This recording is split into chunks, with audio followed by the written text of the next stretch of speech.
বন্ধুরা, কেমন আছেন আপনারা? ভাবছি একটু গাড়িতে যেতে যেতে একটা বিষয় একটু শেয়ার করি আপনাদের সাথে, কারণ পরে আমার মনে থাকবে না।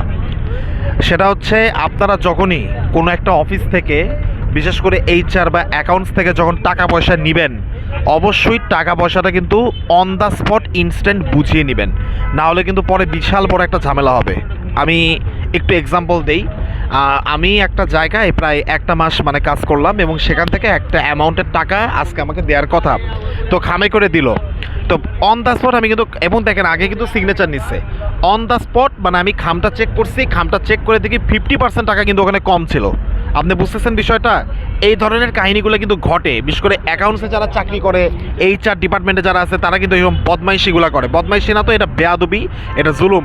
দেখবেন ওই যে 50% টাকাটা কম ছিল না, ওই 50% টাকা সে চালাকি করে নিজের পকেটে ঠিকই ঢুকাইছিল। তো এই কাজটা কখনই করবে না। আপনারা যখনই কোনো একটা জায়গা থেকে টাকা নেবেন বা টাকা পাবেন, অন দ্য স্পট তার সামনে টাকাটাকে গুনে নেবেন।